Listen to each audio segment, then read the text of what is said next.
So here's the deal. I've been married for, wow, 27 years now. That's a long time, right? We've got 2 kids. My daughter's still living with us and she just got married. Her husband's about to join the Air Force, but for now, they're still hanging around the house. Then there's my son, who's a Marine and living way across the country. Things at home? Well, they've been kind of rough for the past 6 months. A big chunk of that is because, well, let's just say my wife and I are having some issues in the bedroom. She's got a higher drive than I can keep up with. And despite trying all sorts of things, pills, getting creative, you name it, it's just not working out. So yeah, I'm dealing with a lot right now with family stuff and this personal challenge that's really testing me. Just needed to put it all out there, looking for a bit of understanding or maybe just a way to get these thoughts off my chest. For my wife, the stuff we were trying just wasn't cutting it. It was like a band-aid when she needed stitches. Because of this whole situation, she started to pull away, and it felt like she was getting mad at me more often. It wasn't because I didn't love her or find her attractive anymore. Honestly, I've been battling with my own issues, especially with Eddie, and there were times I just couldn't bring myself to be intimate, knowing deep down that she wasn't getting what she needed from me. That made me feel pretty awful. On another note, my wife is pretty active on social media. She's always posting and sharing bits of our life, while I'm more of the type to scroll through and see what everyone else is up to without really posting much myself. Then, a few months back, she started sharing a lot of photos of herself. These posts would blow up with comments from her friends, all of them telling her how great she looks. So, yeah, things have been a bit complicated. On one hand, there's this distance growing between us because of our intimacy issues, and on the other, she's seeking and getting a lot of attention online. It's a lot to process, and I'm just trying to navigate it all. So adding to all that, something else started happening that caught my eye. There was this one guy who was always commenting on my wife's social media posts. At first, I just shrugged it off, thinking, okay, so some dude's got a bit of a crush on my wife. No big deal, right? She wouldn't actually get into anything with him. But over the last few months, I started to feel like my wife was pulling away even more. She'd get upset with me out of nowhere, accusing me of not paying enough attention to her. And with the whole COVID situation, everything felt 10 times more intense. She wasn't working, and I was stuck working from home, so we were both feeling the stress, but in different ways. I didn't just sit back, though. I really tried to bridge the gap between us. Whenever I could take a break, I'd leave my office to spend time with her, try to chat, and just be there. But it was like hitting a wall. She wasn't having any of it and seemed to be pushing me away more than ever. It felt like a mess, honestly. Here I was, making an effort to connect and show her she mattered to me, especially during such a stressful time, and it just seemed to backfire.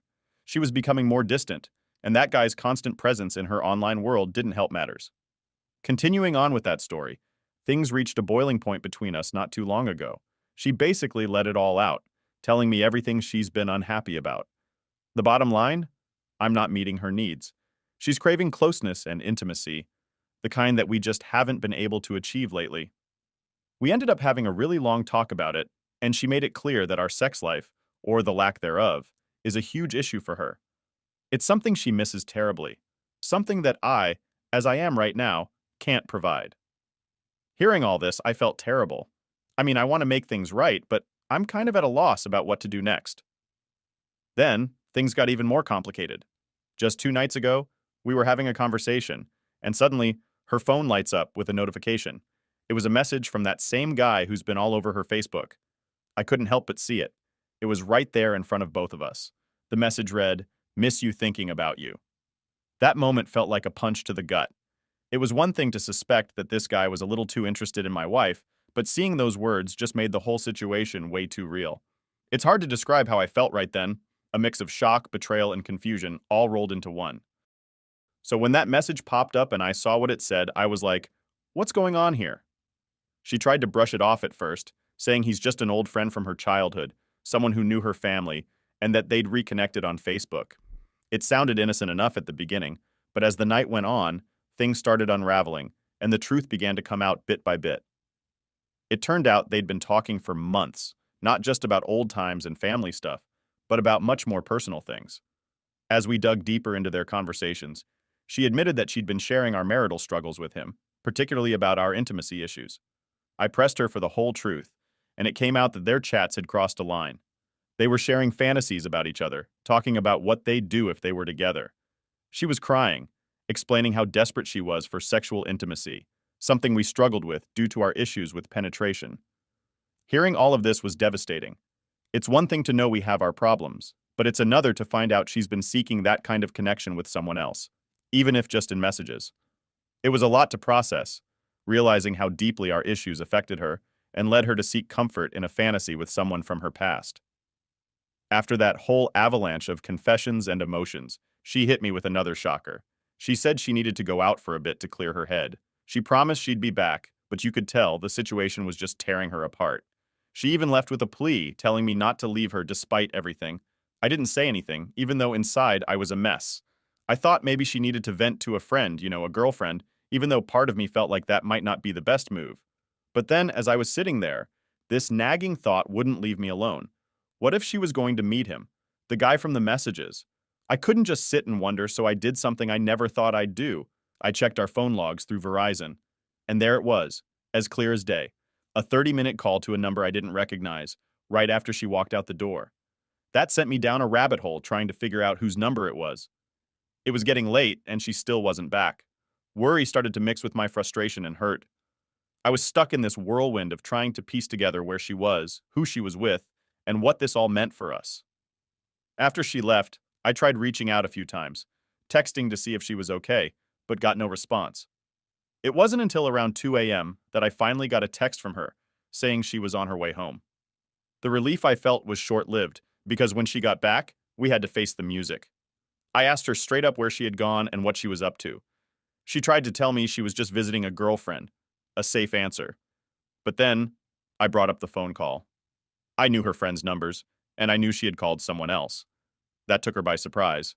I just wanted the truth, so I pushed for honesty. She finally admitted that after she left, she called him, the guy from the messages, to explain our situation. Hearing her say that was tough. I had already caught her in several lies throughout the night, and now she was admitting to another. It was clear we were at a breaking point, and everything needed to be laid out on the table. It was a moment of truth for both of us, facing the depth of our issues and the impact of her actions. That whole night into the early morning turned into a long, painful conversation where everything just spilled out. She told me that although they hadn't actually been physically intimate, they were definitely planning on it. It was a hard hit to take, knowing that it wasn't just emotional or fantasy anymore. It was about to become very real. Throughout the night, I kept asking her if she could stop, if she was willing to work on us, but I couldn't get a straight answer. She seemed as lost as I felt, torn between what was happening with us and what she was feeling for him.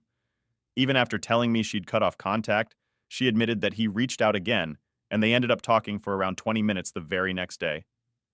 I'm really sorry for dumping all this out. It's just that I'm at a total loss.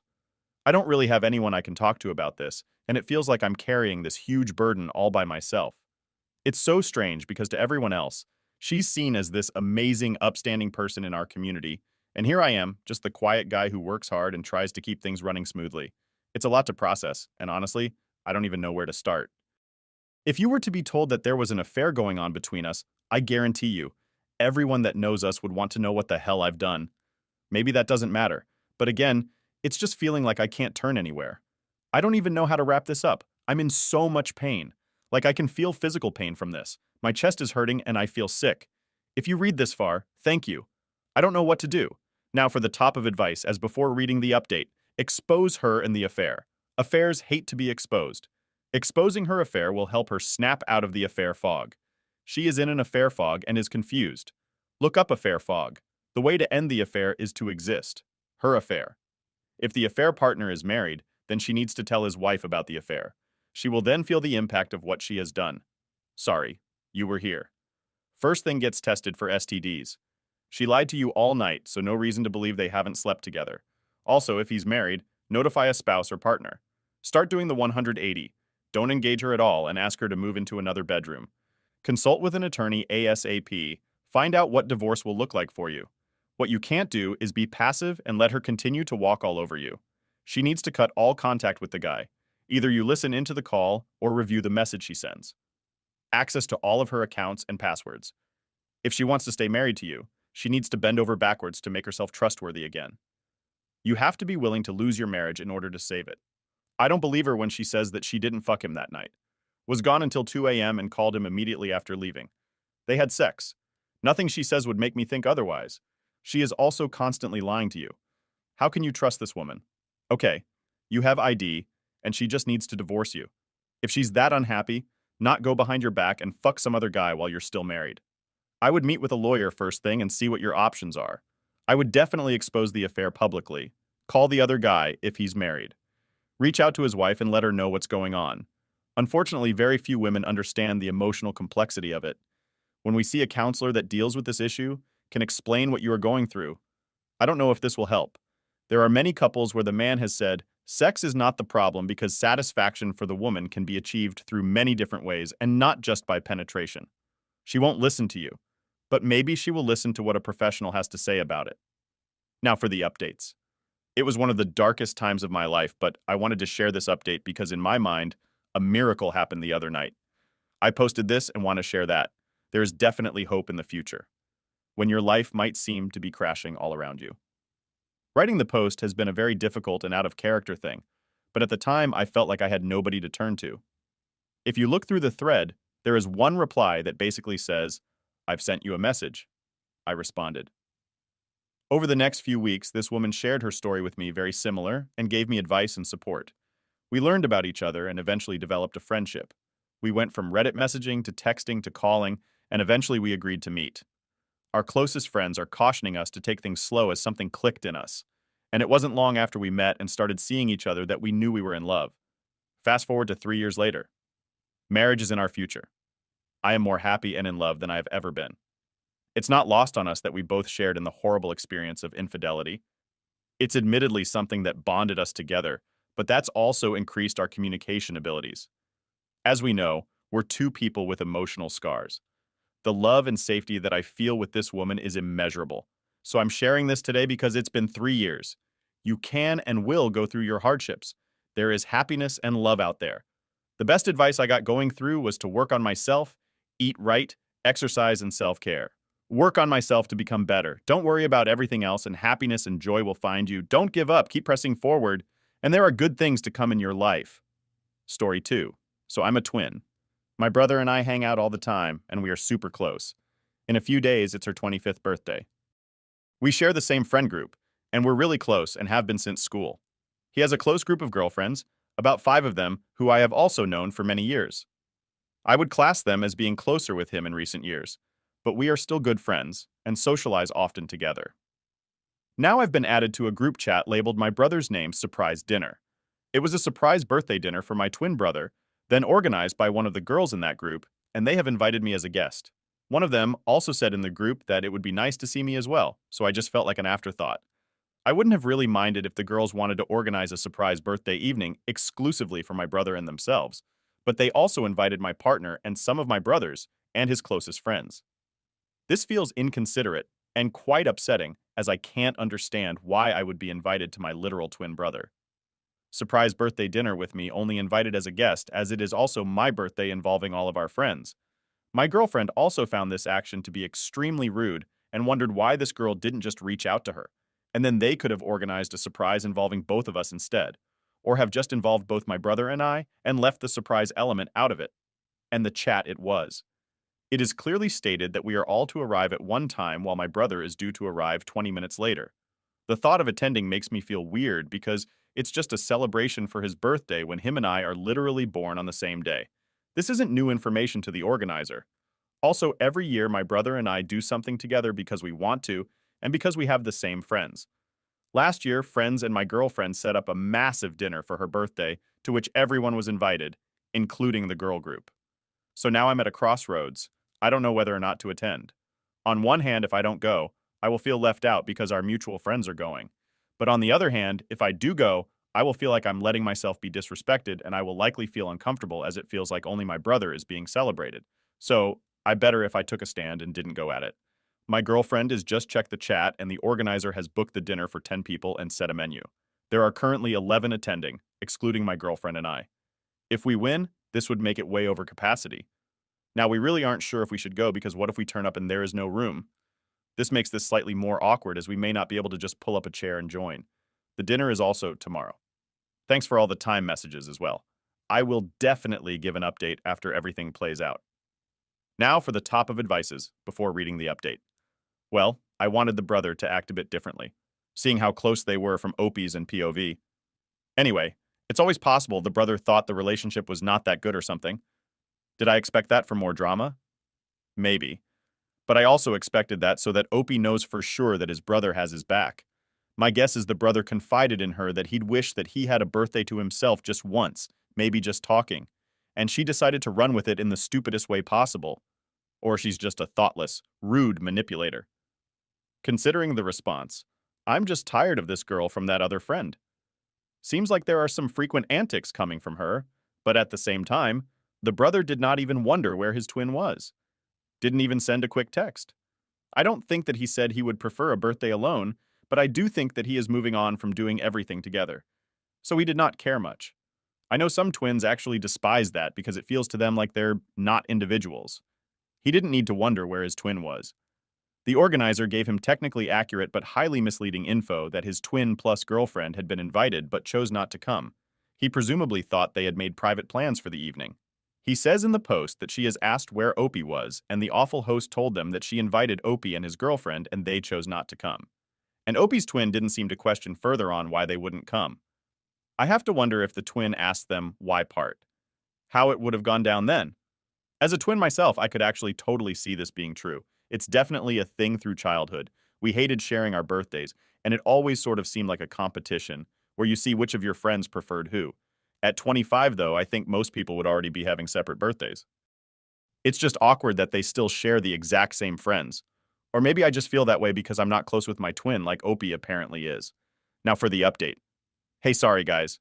I know you've all been wanting an update, but I felt like I really had to sit with my feelings for a few days and really think about the nuances of the situation. I also want to thank you all for your supportive comments. It made me feel like I wasn't going crazy, haha. There's been a lot of common questions, so I'll just try to answer those first. Could this be a secret surprise for me too? Definitely not.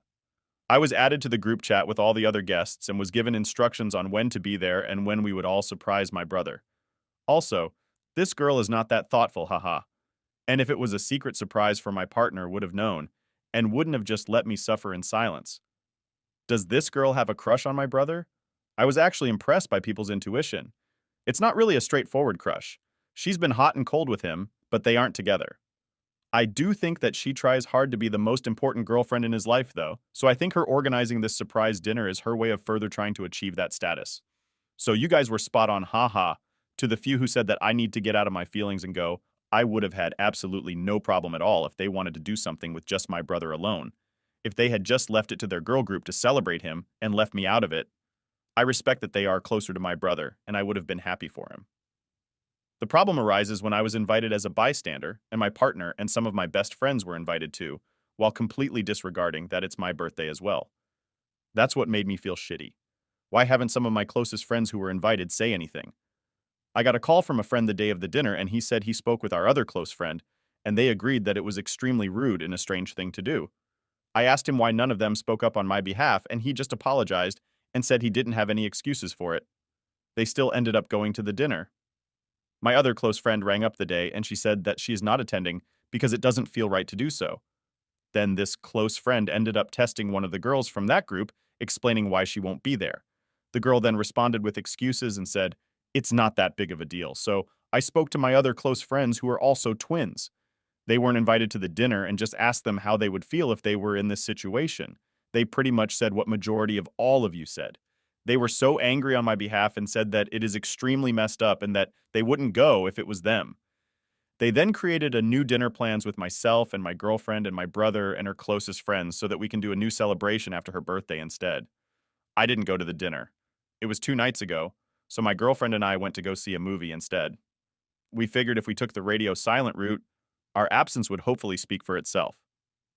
I was really considering saying something in that chat, but I also did not want them to paint me as aggressive as I was. Also considering calling my brother the morning of and ruining the surprise because I wanted to let him know what was going on and just talk to him. But at the same time, I felt like an asshole doing that to him. I wanted him to have his moment too, so I decided to wait until the day after the dinner to say something. I spoke to my brother yesterday and showed him the post, and he recognized that it was very rude and stupid of her and said it felt weird for him to. He explained he had nothing to do with it, which of course I already knew that, and let him know that I had never blamed him for it at all. He said that at the dinner, the organizer said that she had invited me and my partner and that we just didn't come. So he wasn't actually aware that I was invited only as a guest until afterwards. But he hasn't said anything to her as of yet. I'm not sure if he will mention something to her later or not, though the organizer hasn't said anything to me either, but I don't really care about hearing from her anyway. Yesterday, both me and my brother went to the new celebration dinner together, which was really nice, and we both had a really good time. So really this whole thing just highlights who my actual friends are. People say OP is a better person than them because they would have said something to the organizer. Yeah, I thought about maybe saying something next time I'm around her. But then again, I can't see her taking any genuine accountability, as I've also heard that they have already regarded it as no big deal. I think it might make me feel worse to be gaslit, haha. But I know within myself and that many others think it was wrong of her. So if she doesn't want to admit that, then that's fine by me. Someone says they're disappointed the brother is still friends with some of those people. Well, he's read the post and the comments on it. So hopefully he can come to his own realizations about it. As I didn't want to impose my own opinion on him, as I think it is hard to acknowledge that one of his closest friends could do something and be like that. I also think that it's hard when he has them downplaying the situation too. Yeah, I do understand what you're saying, and I do feel let down in that sense. I mean, I ideally want that and for him to see her true colors. I'm just not so sure that's the case. I think it's complicated for him, not excusing it. But all I can really say now is I hope he comes to the realization on his own about the company he keeps. The future for sure. I will definitely let you guys know if anything else happens further along the line. Story 3. I'm 15. My family is deeply religious.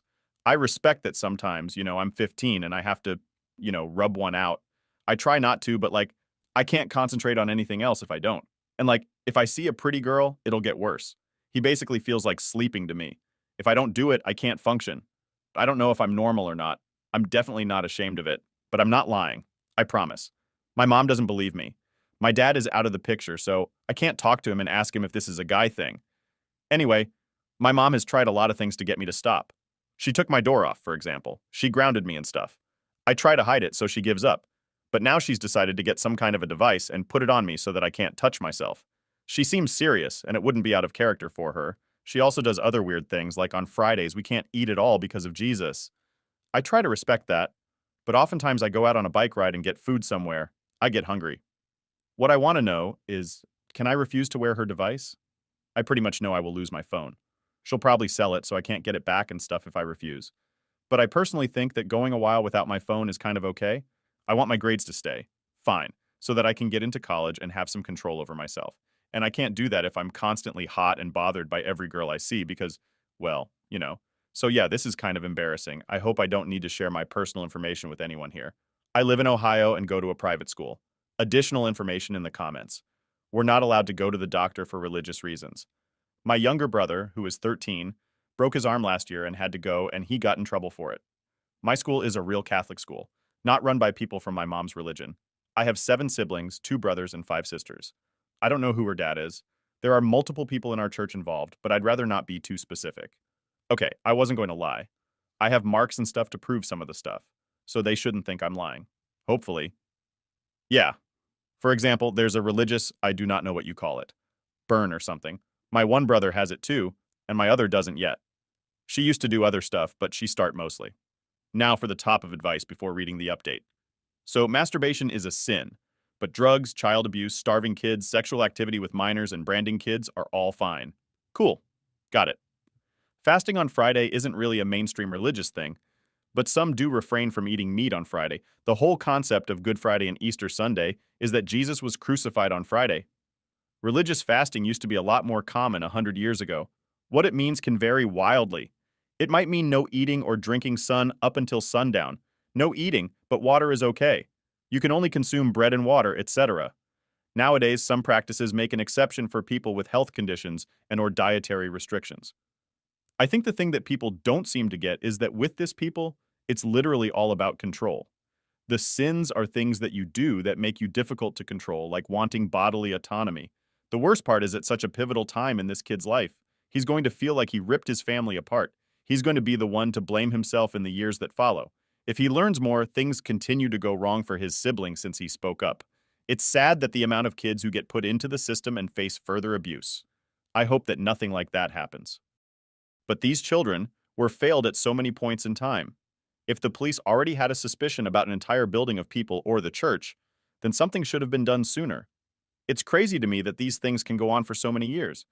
Also makes me think that someone at the church paid to have them look the other way until their hand was forced by OPI reporting it to a teacher. It's just sad, and hopefully him and his siblings will be reunited in adulthood. Now for the updates. Update 1. I got my 13-year-old brother after school yesterday, and we went to see my math teacher. I didn't tell him all the details, but I told him my mother wanted to put a device on me to keep me from having sex, and my brother and I showed him the healed burn things you guys suggested. At first he wanted to call her mom, but that actually made my brother cry in fear. So he didn't because I told him I'd run away and call the police if he did. He called a bunch of people on. About an hour later, the police and a bunch of other people showed up. Apparently they had already been suspicious about our neighborhood. They talked to us away from each other, and I had to tell several people what happened. There was one lady who I told everything real specific. She was very nice and didn't make me feel ashamed at all. We went back home with them, and I showed the police where my mother kept drugs and that I'm pretty sure were illegal. She wasn't there, but all of my other 6 siblings who were homeschooled were. They went down the street to where my mom and her preacher were, and I don't know what happened, but they arrested her, I think, for drugs and other stuff, and someone else whose house they were at because they were also doing drugs.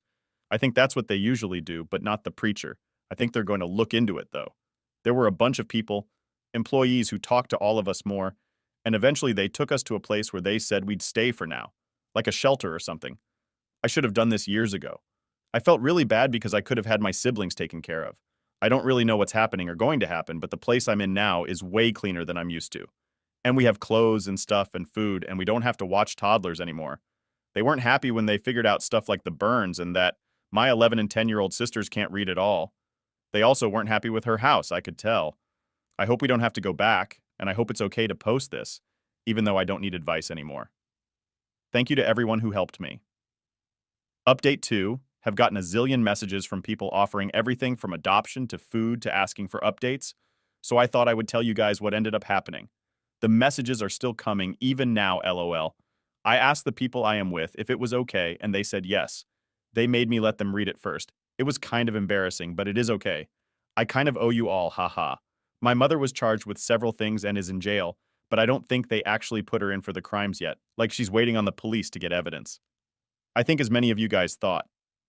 The only people in my family allowed to go to school was my brother and me. My second brother was 2, so I don't know if she would have let them put him in school. My sisters had to stay home. This wasn't weird to me because it was an all-boys school. They said, I will never go back to my mom again and my siblings won't either.